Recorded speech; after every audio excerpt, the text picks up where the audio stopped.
बिस्मिल्लाहिर्रहमानिर्रहीम। अल्लाह ताला के फ़ज़ल, करम और शुक्र के बाद आज की गुफ्तगू का आगाज़ करते हैं। मैं हूँ काशिफ़ अहमद, आपकी खिदमत में आम आदमी की बात के साथ हाज़िर।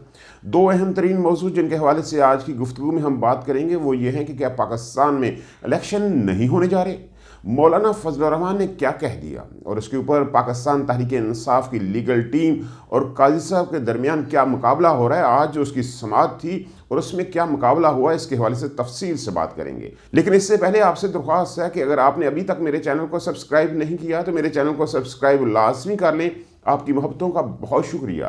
बात शुरू करते हैं बिलावल भुट्टो जरदारी के बाप के लाडले की। बिलावल भुट्टो जरदारी को उसके वालिद साहब पूरी कोशिश कर रहे हैं कि किसी तरह उसको वज़ीर-ए-आज़म पाकिस्तान बनवाया जा सके, लेकिन जो बिलावल भुट्टो जरदारी की हरकतें हैं वो इस काबिल नहीं है। वो बंदा मैच्योर होने का नाम नहीं ले रहा। जो उसकी हरकतें हैं, जिस तरह की उसकी तरबियत हुई है, कोशिश जरदारी साहब ने पूरी की कि किस तरह वो परफेक्ट हो सके, लेकिन ऐसा मुमकिन नहीं। मुझे लगता है कि वो फ़नी खराबी है जिसकी वजह से ये सारे मामलात हो रहे हैं।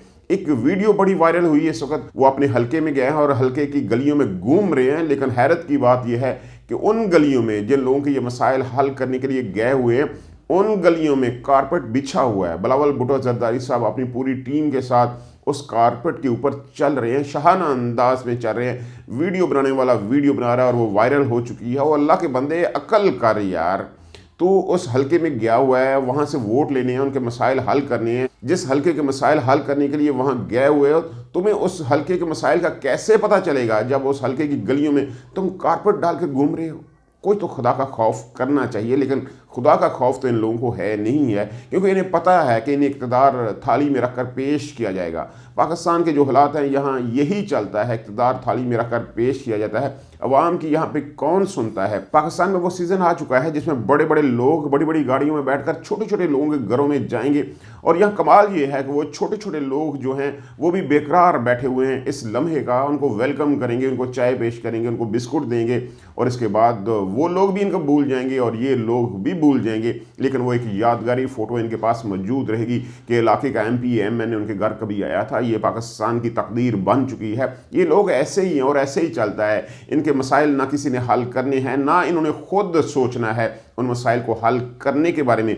जब शऊर इनके पास नहीं आएगा तो कोई इनको ज़बरदस्ती इनके हक नहीं दे सकता। ऐसा ही मामला जो है इसको सुप्रीम कोर्ट में हो रहा है। तहरीक इंसाफ की लीगल टीम के पास कोई सबूत नहीं, कोई तैयारी नहीं, और काजी ईसा फाइज साहब उन्हें भगो भगो कर जूतियाँ मार रहे हैं और वो खा रहे हैं। यही पाकिस्तान तहरीक इंसाफ का मुकद्दर बन चुका है। किसी ने बिल्कुल सही तजदिया किया कि इमरान खान और तहरीक इंसाफ को सबसे ज़्यादा नुकसान इन पैराशूट वकीलों ने किया है, जो तहरीक इंसाफ में यकदम कूद पड़े, उतर आए, और उन्होंने सबसे ज़्यादा बुरा हाल तहरीक इंसाफ का किया हुआ है। जो अदालतों में हो रहा है वो यही वकील करवा रहे हैं। लतीफ़ खोसा जैसे वकील, बाबर रवान जैसे वकील, शुएब शाहीन जैसे वकील, ये सारे वकील मिलकर तहरीक इंसाफ को ख़त्म करवाने के दर पे हैं और काफ़ी हद तक कामयाब भी हो चुके हैं। आज लेवल प्लेइंग फील्ड के हवाले से केस था तहरीक इंसाफ का। चीफ जस्टिस काजी फाइज ईसा साहब अदालत में मौजूद हैं और उनके सामने केस है, और यकीन मानिए जो लतीफ़ खोसा साहब और उनकी टीम है उसकी बिल्कुल तैयारी नहीं है। कोई चीज़ इनके पास डॉक्यूमेंट की सूरत में मौजूद नहीं है। तहरीक इंसाफ के वो हम ही यूट्यूबर्स हैं जिनमें सदीक जान और साकिब बशीर जैसे लोग शामिल हैं,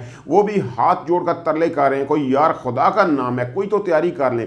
पिछले एक हफ्ते से वो लोग बार बार कह रहे हैं कि तहरीक इंसाफ की लीगल टीम के पास कोई तहरीरी मवाद मौजूद नहीं है, और आज काजी फाइज ईसा साहब ने भी अदालत में कहा कि अगर आपके पास कोई तहरीरी मवाद मौजूद है तो हमें दें, सिर्फ बातें मत करें। ये सियासी खड़ा नहीं है, इस अदालत को सियासी खड़ा मत बनाएं। क्या मैं इलेक्शन कमीशन के सारे इख्तियारात आपको दे दूं? मैं अब मुंशी की बातें सुनूंगा? आपके पास तो कुछ भी नहीं है प्रूव करने के लिए। क्या आपको ये गारंटी दे दूं कि आपके सारे के सारे उम्मीदवार जो हैं उनके कागजात नामजदगी मंजूर हो जाएंगे? क्या आप ये चाहते हैं? आपके पास तो कुछ बताने को है ही नहीं है। आप कब जमात में आए हैं? तहरीक इंसाफ में कब आपकी आमद हुई? तो लतीफ़ खोसा साहब ने कहा कि अभी हुई है। तो उनका ये हाल है आपका कि आपकी इस जमात में अभी आमद हुई है और आपको कुछ पता नहीं है। यही सबसे बड़ा अलमिया है। तहरीक इंसाफ इतनी बड़ी जमात है, फंड रेजिंग करना जानती है। रात को भी फंड रेजिंग हुई, बेपनाह फंड रेजिंग हुई। हालांकि हुकूमत ने पूरी कोशिश की कि इस नेट डाउन करके इस फंड रेजिंग को रोका जा सके, लेकिन इसके बावजूद बहुत बड़ी फंड रेजिंग थी।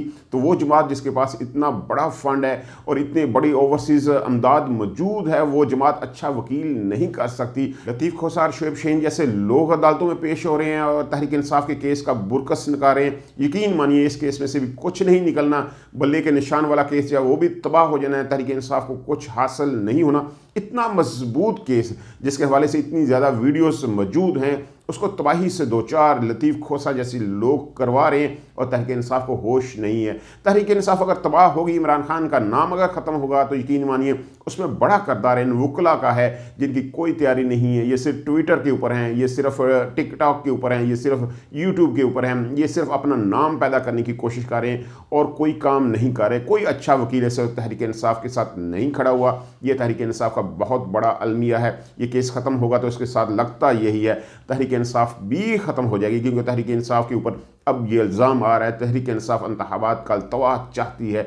आज काजी फाइज साहब ने ये कह दिया है और ऐसा लगता भी है जिस हिसाब से इनकी तैयारी नहीं है, ऐसे लगता है कि ये इलेक्शन चाहते ही नहीं है। और जो इलेक्शन नहीं चाहते उनमें बड़ा नाम अब मौलाना फजलुर रहमान का आ चुका है। कल एक प्रेस कॉन्फ्रेंस की उन्होंने कहा कि हम उस करारदाद की हिमायत करते हैं जो सेनेट में पेश हुई थी।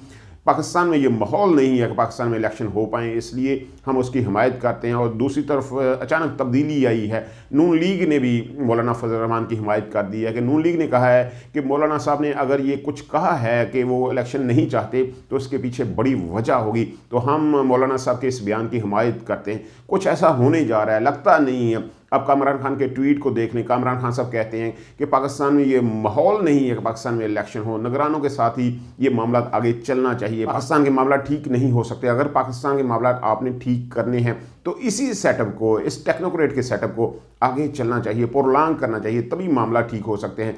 बड़े साहब की मौजूदगी में, उनकी सरपरस्ती में पाकिस्तान तरक्की करेगा।